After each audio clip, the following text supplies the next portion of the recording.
Every man seeks a purpose. A legacy. A partnership where he is respected, valued, and seen as a leader. In the quest for connection, many men find themselves drawn to a woman who embodies strength, resilience, and fierce love, the single mother. She is often portrayed in media and society as the ultimate catch, a proven caregiver, a woman of substance who has weathered storms. The narrative pushed upon men is one of chivalry, to be the hero, the savior, the strong shoulder that finally brings stability to her and her children. To step into the chaos and build a kingdom. But what if this narrative is deeply flawed? What if this heroic archetype is a trap that systematically dismantles a man's peace, his resources, and his very future? Today, we are going to engage in a conversation that is often deemed taboo. We are going to look, with clear eyes and rational thought, at the other side of the coin. This is not about hatred or disrespect. This is about due diligence. This is about understanding the profound, life-altering contract you are considering signing. These are 10 reasons why you should never marry a single mother. 1. You'll always come second, the unchangeable hierarchy of blood. Let's begin with the most fundamental and immutable truth of such a relationship: you will never be her first priority. Her children will always, and should always, come first. This is not a character flaw on her part, it is the biological and psychological imperative of motherhood. When you marry a single mother, you are not entering a partnership of two people building a life together from a blank slate. You are being assimilated into a pre-existing unit with its own history, routines, bonds, and emergencies. Your needs, your desires, and your comfort will consistently be filtered through the lens of what is best for her children. This manifests in countless daily ways. Financial prioritization, that bonus you were saving for a new car. A sudden orthodontist bill for her child will take precedence. The dream vacation you've been planning. It may be downgraded or cancelled because summer camp tuition is due. Emotional prioritization. You've had a brutal day at work and need to vent, to be comforted. But her son had a falling out with his best friend at school. Her emotional bandwidth is finite. Where do you think her attention and comfort will be directed? The emotional well-being of her child will always trump your need for solace. Time prioritization. Your anniversary dinner reservation is made. Suddenly, her daughter spikes a fever. The dinner is cancelled, without question. Your time together as a couple will be perpetually interrupted, rescheduled, and sacrificed on the altar of parental duty. You are not the primary relationship, you are an addition to it. This creates a permanent state of emotional relegation. You are the supporting actor in the movie of her life, a movie that started long before you arrived on set. For a man who desires to be the cornerstone of his family, to be the leader and protector of a unit that is truly his, this secondary status is a quiet, soul-crushing death. It breeds resentment, loneliness, and a feeling of being used, not for who you are, but for what you can provide to the primary family unit. The romantic ideal is that love will find a way and that she will make room for you. But making room is not the same as giving you the central place. You will always be living in a house that another man helped build, following rules you did not write, for children who call another man dad. 2. You're financing another man's legacy, the provider paradox. This is perhaps the most pragmatic and brutal of the reasons. As a man, you are hardwired to provide, to build, to create a legacy that carries your name and your genes forward into the future. It is a deep, biological drive. When you marry a single mother, you are consciously diverting that instinctual energy away from your own genetic line. You will work 50, 60, 70 hours a week. You will stress over promotions, job security, and bills.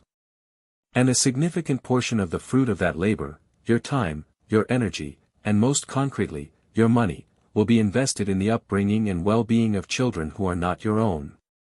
You are, in the most literal sense, financing another man's legacy. You are paying for the food, shelter, education, and comforts of children who carry the DNA of a man who came before you, a man who may have been abusive, negligent, or simply foolish enough to lose her. You are subsidizing his lack of responsibility. This creates a profound psychological dissonance.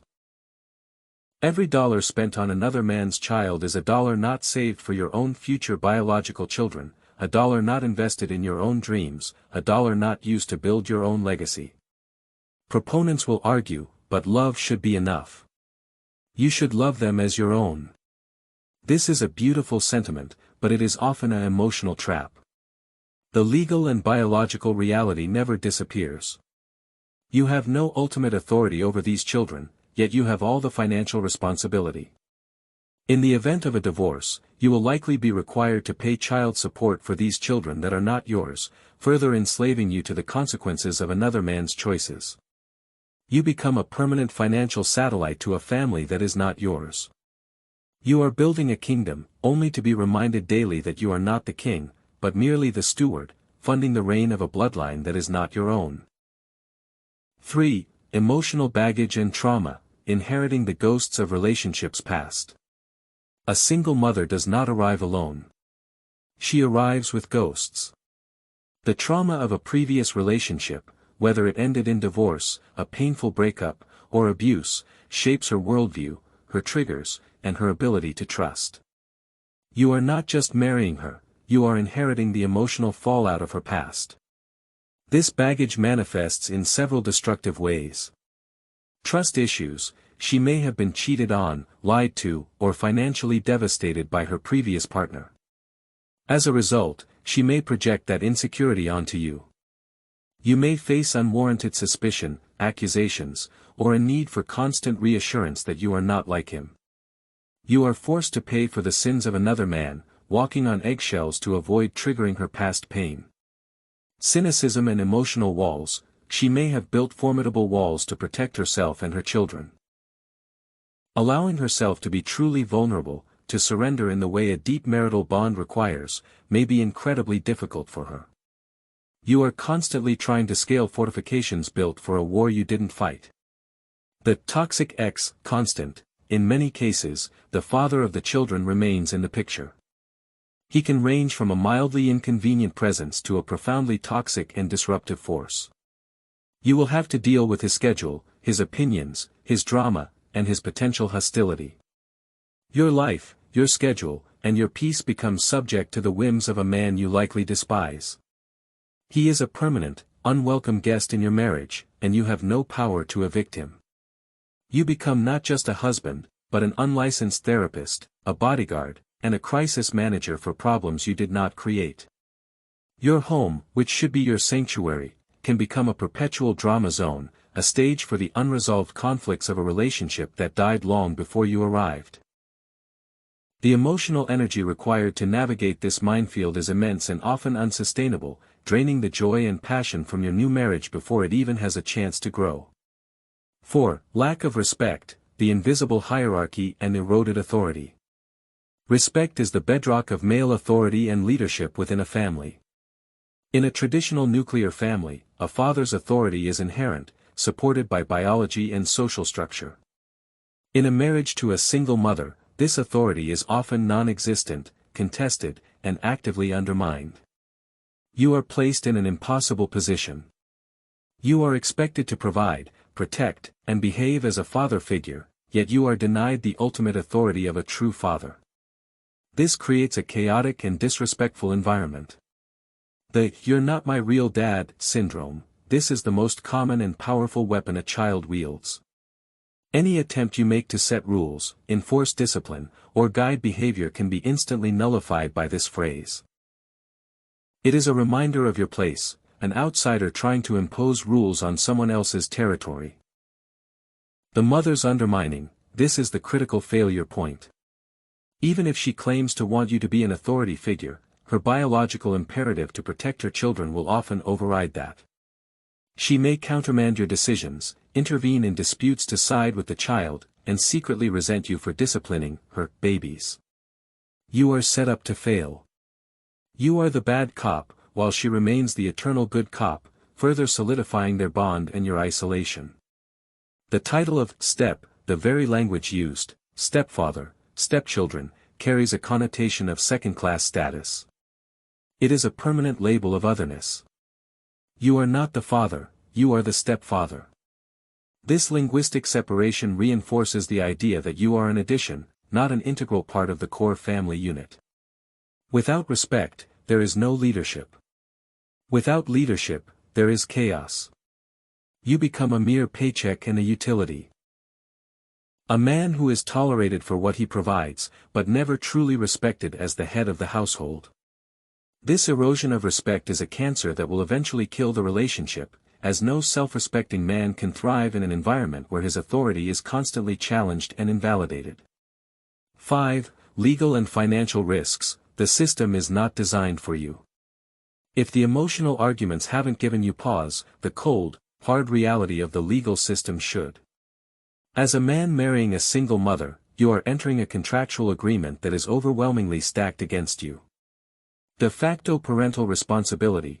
In many jurisdictions, by marrying the mother and acting in loco parentis, in the place of a parent, you can assume financial obligations for her children. If you divorce, you can be sued for child support, even though the children are biologically another man's. The court's primary interest is the best interest of the child, which it interprets as maintaining their standard of living, a standard you funded. Alimony/spousal support. Your income becomes the baseline for her and her children's lifestyle. In the event of a divorce, you could be on the hook for both child support and alimony, a 1-2 financial punch that can cripple you for decades. You are not just risking heartbreak, you are risking financial annihilation. Custody and visitation battles. You will have formed bonds with the children. But in a divorce, you have zero legal rights to them. You can be cut off from them completely, overnight. You suffer the pain of losing children you helped raise, with no recourse whatsoever. The biological father's rights. The bio-dad always has legal standing.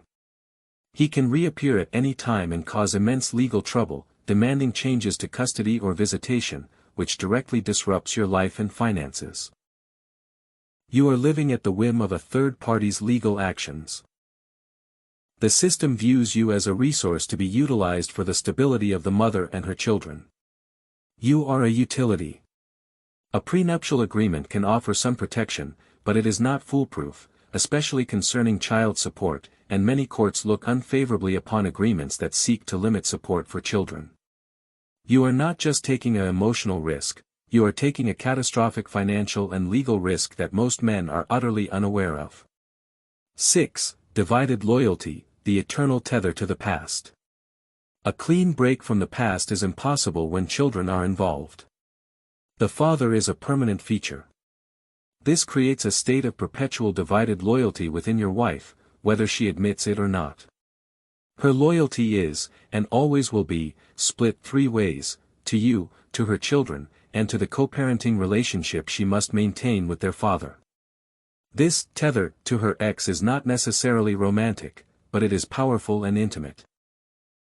They share a history you can never be part of and a lifelong project, the children, that you can never fully own. This divided loyalty creates insidious problems. The co-parenting intimacy. She will be in regular communication with him. They will discuss the children's health, education, and problems.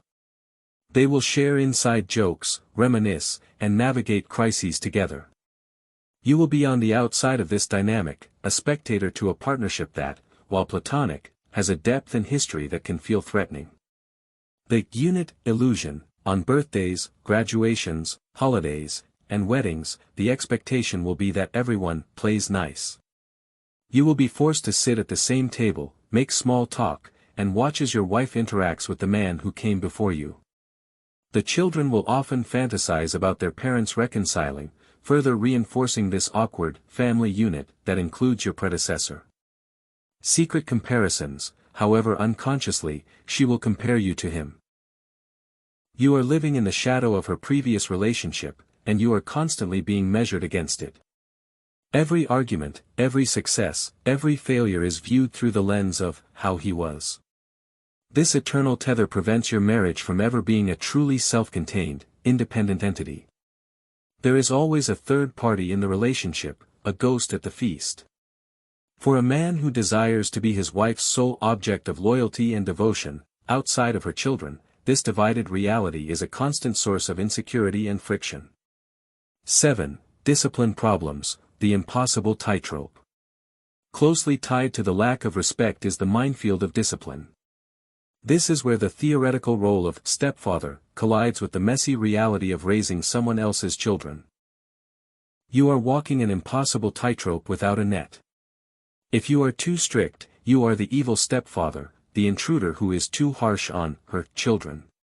You will face rebellion from the children and resentment and protection from your wife. If you are too lenient, you are criticized for not being involved enough, for not helping to guide them, for being a passive bystander. There is no winning move. Differing parenting philosophies, you and your wife were raised differently. She has established parenting styles and rules long before you arrived. Imposing your own will be seen as an invasion and a criticism of her abilities as a mother. You are expected to help parent, but only by following her pre-written script. The biological father's influence, often, the bio-dad will undermine you from afar. He may tell the children they don't have to listen to you, or he may offer a permissive, fun dad alternative to your rules, making you the villain by contrast. Resentful children. Children of divorce often act out their pain and confusion. You are the easiest and safest target for this anger. They may deliberately break rules you set, defy you, and try to drive a wedge between you and their mother. You are not just dealing with normal childhood rebellion, you are dealing with targeted resentment for daring to replace their father.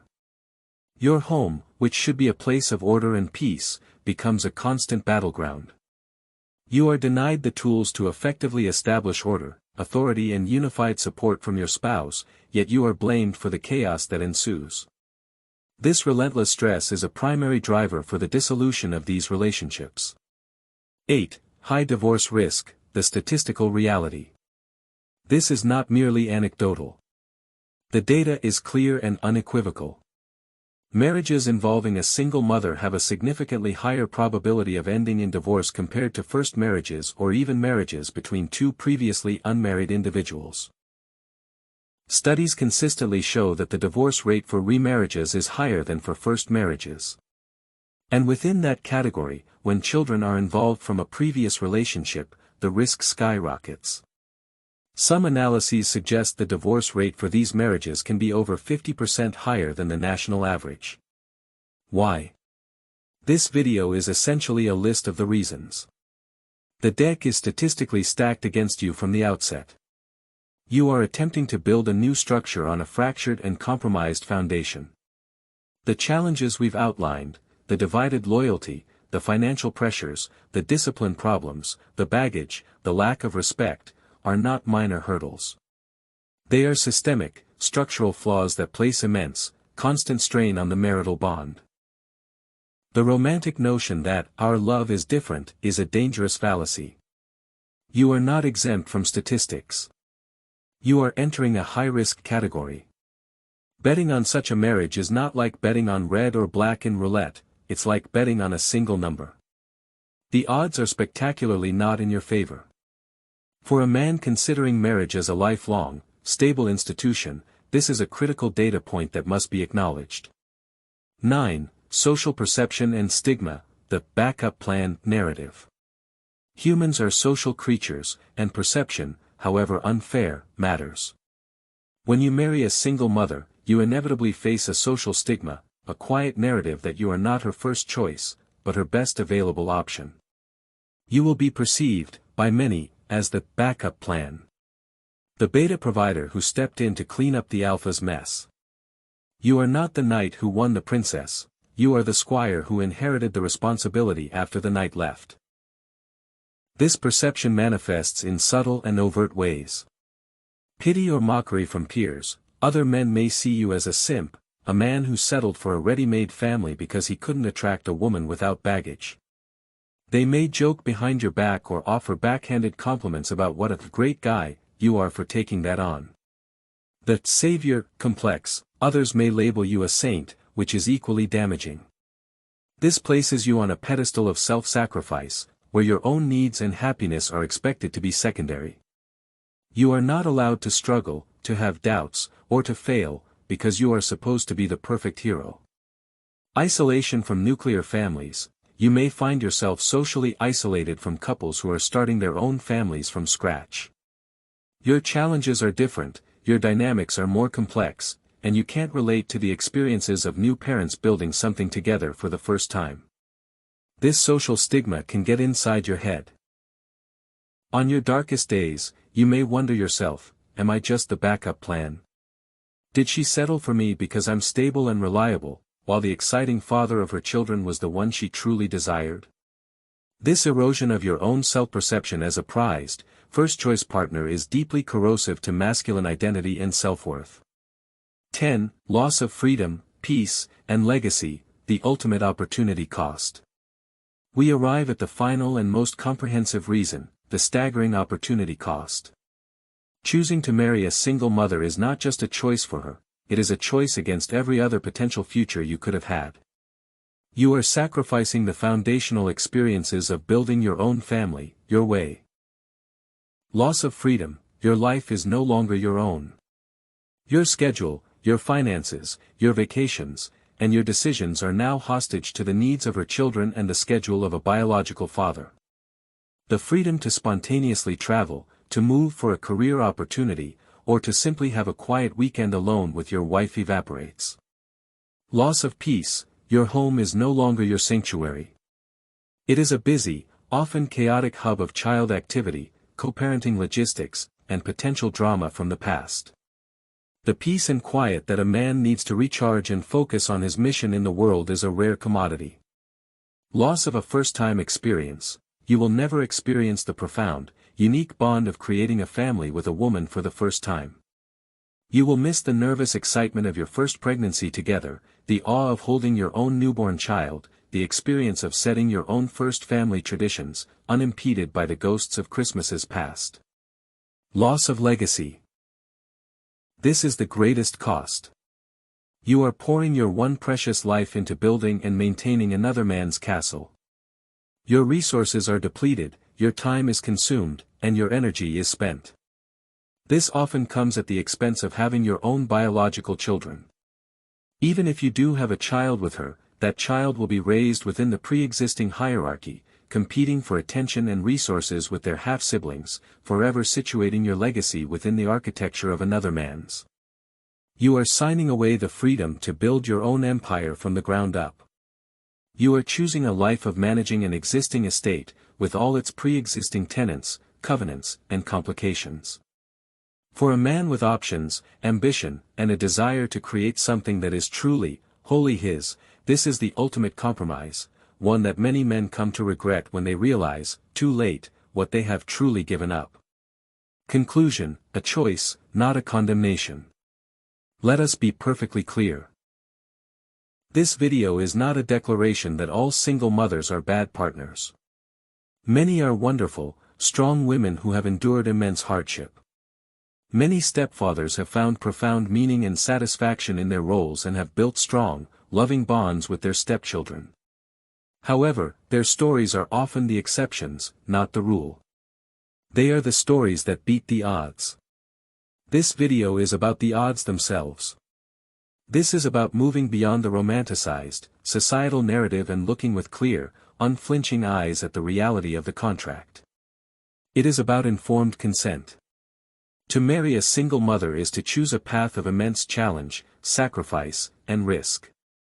It is to accept a secondary role, to finance another man's legacy, to inherit trauma, to live without true authority, to face legal peril, to navigate divided loyalties, to walk a disciplinary tightrope, to defy grim statistics, to face social stigma, and to sacrifice the freedom to build your own legacy. For some men, with a specific temperament and under specific circumstances, this may be an acceptable trade. But for the vast majority of men, it is a terrible deal. Your mission as a man is to build, to protect, and to lead. Your life, your energy, and your resources are your most valuable capital. Before you invest them in a venture with such high risk and such limited control, you must ask yourself the hardest questions. Is this the best use of my life? Am I walking into a structure I can lead, or merely